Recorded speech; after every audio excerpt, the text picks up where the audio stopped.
Đorđa Milanovića ste imali prilike da vidite na ulici kako svira. Ulični svirač, dakle. I ja sam ga tako upoznala. I dopao mi se kao i vama. Momak lepo svira da ne možeš da ne zastaneš. A kada zastaneš, otkriješ da je Đorđe sve, samo ne ulični svirač. On je sa 22 godine muzičar visokog ranga.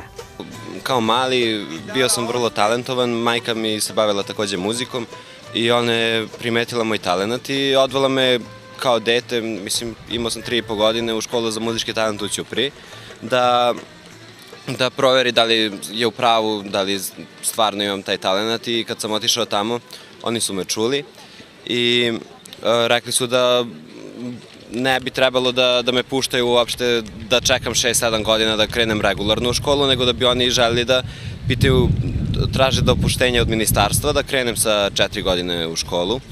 I tako je i bilo, tako sam pošao 2 godine ispred generacije i išao sam, tu sam završio i 2002. godine sam prešao u muzičku školu Miloje Milojević srednju u Kragujevcu i tamo sam prešao na violu, inače sam svirao violinu kao mali. Zavolao sam violu kao instrument i profesor je stvarno bio mnogo dobar i pričao mi je tako neke prednosti violu u odnosu na violinu. Mnogo manje ima violista, baš su traženi i dobri violisti su stvarno retki. I prešao sam na violu i stvarno dobro sam napredovao u srednjoj. Kad sam to završio, baš na kraju srednje škole, imao sam tešku saobraćajku 2007. godine i imao sam povredu mozga i onda sam pauzirao 4 godine školovanja, bukvalno sam izgubio. Šta je to radilo dete sa 4 godine u muzičkom svetu? Pa, kao mali ja iskreno nisam ni toliko imao ideje o tome šta je muzika i dosta je sve to bilo onako možda malo i usiljeno jer imao sam tako društvo koje je iz ulice, oni svi su se igrali napolju, ja sam svirao kući i uvek sam razmišljao zbog čega se meni to dešava, što ja ne mogu da izađem da se igram, na primjer, nego mora da sviram. Inače, te tehničke vežbe za violinu, kad je neko početnik, su stvarno dosta naporne i dosadne, zato što ne svira se muzika, nego jednostavno tehničke vežbe se rade i to mi je stvarno bilo onako preko volje, ali eto, kasnije... Isplatilo se? Isplatilo se u svakom slučaju. Kad sada vidim čime se bave ti moji drugovi, a čime se bavim ja, meni je stvarno lepo.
Đorđe je kao klinac učestvovao na svim mogućim festivalima. U muzičkom toboganu, na festivalu Zlatno zvonce u Novom Sadu, sa samo 5 godina nastupao je u Sava centru, bio solista na Dečijem festivalu festivala, pevao u Domu sindikata u Beogradu, snimao u RTS-u.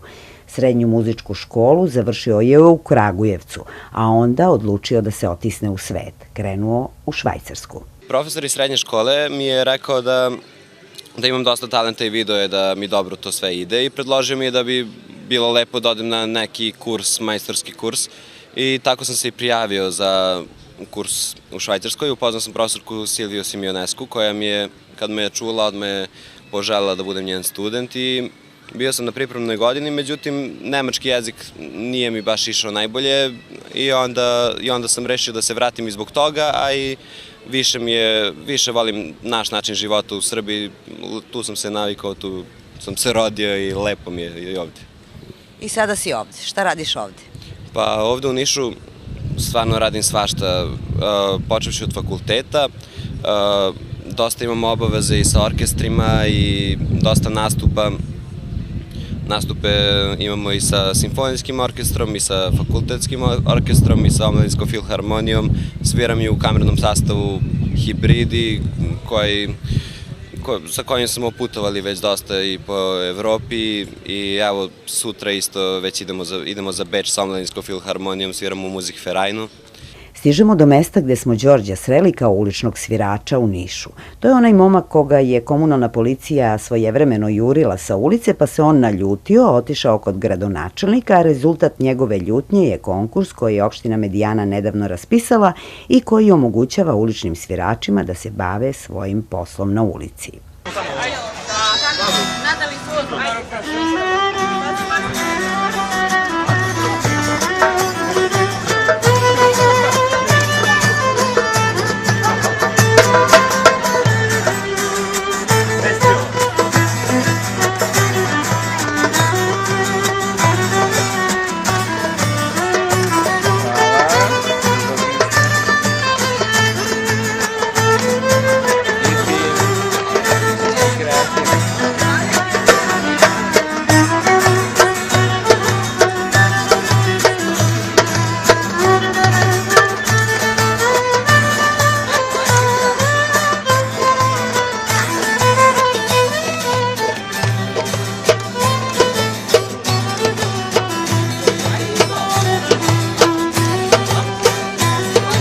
Gitara, osmeh.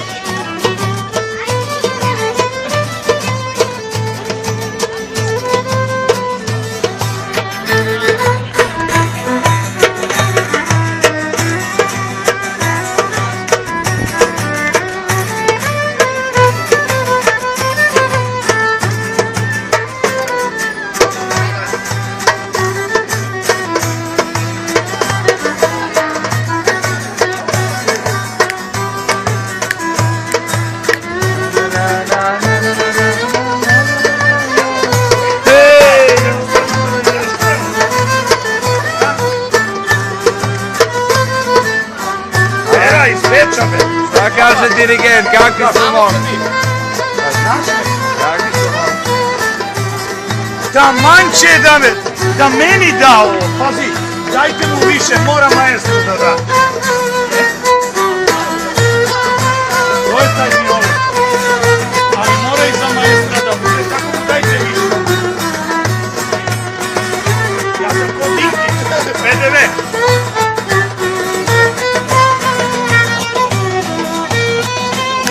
Vidimo se.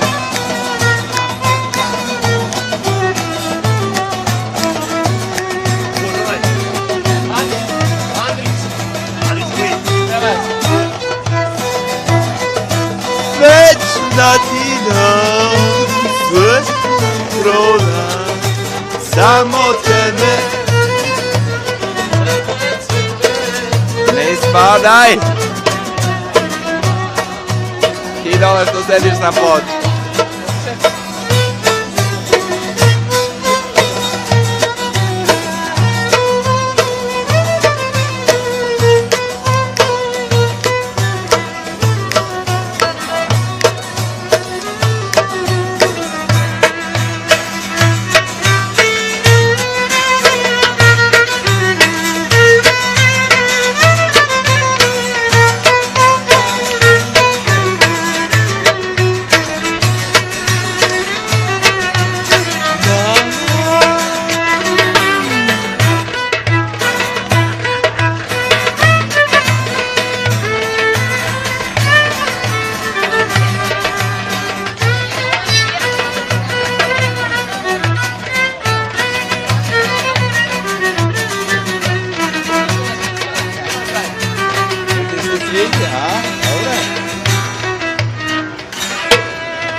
Gotovo. Papa, stoj. Hvala. Sam isključio. Evo ja ću. Mene dosta ispunjava kad sviram ono što ljudi vole. Znači kad sviram za nekog da me sluša kod nas, na primjer, eto, ljudi vole ovu našu srpsku muziku koju ja takođe poštujem i sviram je na svoj način, na neki umetnički način. I ne znam, radimo kao neku improvizaciju pesama, naših starih pesama, na primjer čak i neke rock pesme koristimo. Znači uopšte nismo vezani za neki repertoar. I vidim da se ljudima to sviđa, mene to stvarno ispunjava, svakog dana dođe po 50-100 ljudi i kaže ulepšao si mi dan, meni to stvarno najlepši osjećaj koji mogu da doživim. I to me ispunjava, zato stalno izlazim tu i plus kao student lepo mi, dobro mi dođe i taj novac koji zaradimo i baš onako smo uklopili lepo i korisno. To sam htjela da te pitam jer sam ja tebe pozvala u ovu emisiju upravo zbog toga što si ti dečko koji je mnoge škole završio u međuvremenu kada je reč o muzici, a ulični si svirač. Kod nas to još uvek nije toliko razvijeno, znaš i sam da smo do skora imali problem sa uličnim sviračima, neke su iz komunalne policije terali sa ulice. Zašto si izašao na ulicu? Šta je bio motiv? Da li novac ili još ponešto? Ne, novac u svakom slučaju nije bio motiv. Ja i drug smo bili sami, on svira gitaru i isto je baš talentovan i mi smo kao, imali smo slobodno vreme i rešili smo da odemo tu do Keja kao da sviramo. I mi svirali i ja kao mu kažem, već sam ja dosta po inostranstvu kad sam bio, sam već praktikovao, ja sam bukvalno vežbao program za prijemne ispite na ulici tamo i isto baš i lepo sam zarađivao i nekako uvek me to ispunjavalo. Ne znam, volim da me ljudi vide, mislim da je ulica mnogo dobra reklama za sve. I mi smo otišli na Kej da sviramo i samo meni palo na pamet da rekao, pogledaj koliko puna ulica ovde glavna u Nišu. Ajde da izađemo da vidimo kako će da bude, šta nas košta. I tako smo izašli i u startu smo imali mnogo pozitivnih komentara, mnogi gazde kafića su nas zvale čak da sviramo kod njih. Međutim, za to stvarno nemamo vremena jer imamo dosta obaveza ovako i onda ne sviramo po kafićima jer na ulicu može da izađemo bilo kad imamo slobodno vreme, a ovako ne možemo baš da se iskombinujemo. Šta ti najviše raduje u tom poslu? Pa mene najviše raduje, ja sam bukvalno tek sad počeo da osjećam te prednosti koje, zbog čega sam se tako ja kao mali maltretirao i sve to. Tek sad živim lepo od toga i to me ispunjava i ne znam, meni je mnogo lepo da mogu nešto da pokažem i da mogu nekog da usrećim na taj način što sviram. Pamtiš li neki događaj sa ulice tako, koji te je usrećio i koji si upamtio? Pa mnogo je događaja, evo na primjer skupe se, kad god sviramo tu se skupe dosta roditelja s decom ili starih ljudi, čak svi, znači ljudi svih profila, ali kad se skupe tako deca, mi im odsviramo Deca su ukras sveta pesmu i tako svi počnu da igraju na primjer ili i stari ljudi dolaze, kažu svaka čast, na primjer za te pesme stare koje sviramo, svaka čast što negujete našu tradiciju, vi će da prenesete na mlađe generacije, ko će drugi da prenese i ja se skroz slažem sa njima. I ne znam, ja volim Srbiju, volim našu tradiciju, iako od Srbije u životu nisam ništa dobio, ali nema veze, snalazimo se, mladi smo pa mora da se snađemo. Đorđe je sada student Fakulteta umetnosti u Nišu i muzičar prve klase za one koji muziku vole i poznaju je. A onda Đorđe sa ulice ode recimo u simfonijski orkestar. Ili u Musikverein u Beču. Da, to je. I kako premostiš tu razliku? Pa, mnogi se čude, čak i s fakulteta ljudi uopšte se ne bave ni tim obradama. Ja volim da radim tu komercijalnu muziku zato što se tu ljudima sviđa i ljudi to vole da slušaju. Volim i klasičnu muziku i to ljudi vole da slušaju, ali ovo je baš za šire ovako mase.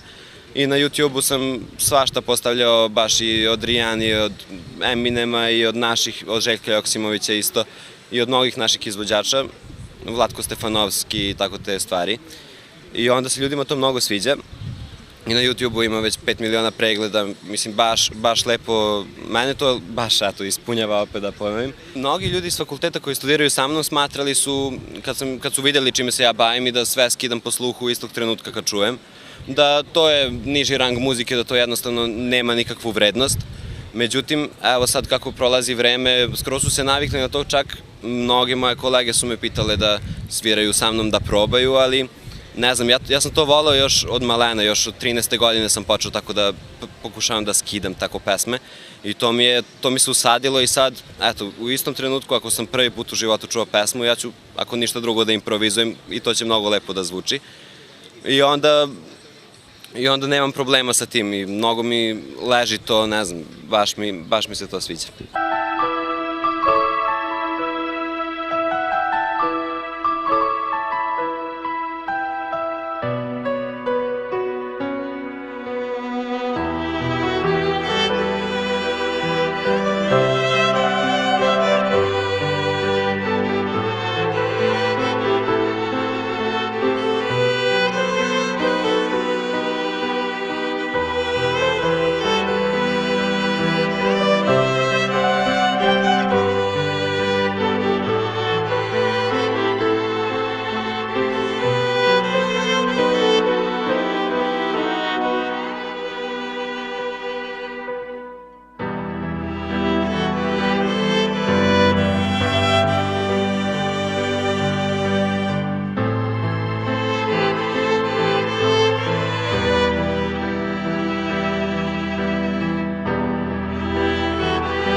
Kaži mi, šta je za tebe niži i viši rang muzike? Pa niži viši rang muzike ne postoji, to je tako neka priča koja je nastala, ne znam, godinama po fakultetima muzike, što se meni uopšte ne sviđa, zato što ako sam Srbin, ja ću da poštujem i održavam moju tradiciju, neću sad da ja da postanem, zato što je sad ovde obično trend je da dobijamo neki zapadni sistem da prihvatamo i to se baš dosta vidi kod nas.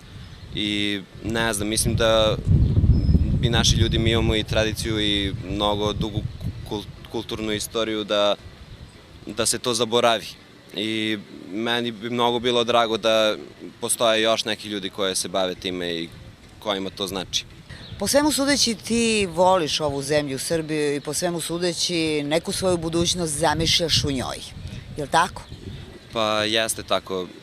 Sigurno da ću da se vratim ovde, posle fakulteta ću da odem na specijalizaciju sigurno negde, zato što mislim da ima mnogo dobrih profesora u inostranstvu, a mi kao muzičari možemo bukvalno da biramo gde ćemo da odemo na prijemni ili gde će da odemo na specijalizaciju, zbog toga što je muzika svetski jezik i svi to razumeju i mogu bukvalno u Singapur da odem i da sviram, jer ono što je kvalitetno i ono što je dobro, oni tamo poštuju i svaki student koji tamo bude primljen ili bilo gde u svetu dobija stipendiju i može stvarno dosta toga da se nauči, jer ja želim da izgradim sebe, da budem što bolji i trudim se, radim na tome. A šta ćeš ti u stvari biti? Pa ja bih volao da budem solista, pošto solista klasične muzike. Ja bih volao to, ali sigurno dok sam mlad ovako i ne znam, na televiziji sam dosta isto radio do sad i to mi se sviđa i sigurno ću da radim te obrade poznatih pesama ili ću da čak počnem da komponujem neke pesme, vidjet ću šta me navede, zato što ja tako i života obično, šta mi se dešava i šta me okružuje, obično tako kad imam slobodno vreme. Jednostavno plivaš po šta te snađe, a? Da, tako živim. E sada, činjenica je da ćeš ti do nekog od ovih pomenutih ciljeva stići. Ali sva deca tvojih godina imaju neke snove, neostvarene snove. Nekad se snovi ostvare, nekad se i ne ostvare, neke visoke ciljeve. Pa ovako kad sanjaš malo, šta bi voleo? Pa, Nisi sanjao. pa nisam, nikad ja ne sanjam te stvari, ali razmišljao sam šta ću u životu da radim i kad god sam razmišljao, nikad mi to nije uspelo. A evo sad kad sam prestao da razmišljam, meni sve ide u tom pravcu što sam nekad hteo. Ja dok sam razmišljao, ništa mi to nije išlo za rukom. Evo sad, ja sam se dosta sad prepustio muzici i to me sad nosi, to me vuče, na tome radim, trudim se i vežbam dosta. I stvarno, evo, u tom nekom kraćem vremenskom periodu mnogo sam se izgradio, mnogo sam radio na sebi i drago mi je zbog toga. Šta najviše voliš da sviraš? Pa ja najviše volim da sviram što se tiče klasične muzike, najviše volim da sviram Baha i tako taj barokni stil mi dosta leži, a što se naše muzike tiče, sve pesme koje mislim da imaju neku vrednost i koje se meni sviđaju, ja znam i radim dosta improvizacije, sad to prebacujemo na primjer u neki jazz stil ili u tango ritam neki, to stavimo i ono to mnogo zanimljivo zvuči i ljudima se baš sviđa i meni do duše i stvarno kad sviram nekako sve iz glave mi dolazi, znači u istom trenutku ja ništa ne vežbam to kući, ja izađem i samo iz mene izlazi, to je mnogo lepo osjećaj. Đorđe, jesi li ti srećan? Ja sam u svakom smislu. Da, imam rođenu sestru, ona je isto dosta talentovana, ona svirala je violinu, pa je prešla u gimnaziju, pošto ja sam se dosta namučio u životu što se tiče instrumenta, uopšte to nije lako i dosta je skupa ta škola i dosta odricanja od svega. Isplati se, ali ne znam, tad kad je ona trebala da upiše tu srednju muzičku, ja sam bio samo sam joj rekao, nemoj to nikako, idi na jezički smer i polako snaći ćeš se nekako. Zato što, ne znam, kad ste, na primjer, sportista, vi imate sve crno na belo. Imate rezultat, na primjer, evo, Novak Đoković pobedi nekog 6-5 i on je pobedio. A kad ste muzičar, uvek ima neko koji vas ocenjuje ili koji vas sluša i on može uvek da kaže, meni se ne sviđa ili ovom drugom se sviđa i nikad niko nije načisto. Nema merila vrednosti, to si htio. Nema merila vrednosti i to mi je malo krivo što se tiče umetnosti, ali tako je napravljeno i nemamo gde. Ali svejedno si srećan. Ja sam, da. Đorđe je dobio preko 100 nagrada u Srbiji i inostranstvu. Ima 50 diploma za pevanje, solfeđo, violinu, violu. On ima, ponavljam, 22 godine, a kao da ih po iskustvu ima duplo više. Želi da živi ovde u Srbiji, da joj podari ono što ima. Valjda će se neko naći da mu pruži šansu i ne dozvoli da nam ode kao Nemanja Radulović i njemu slični, kojima se umesto nas drugi ponose.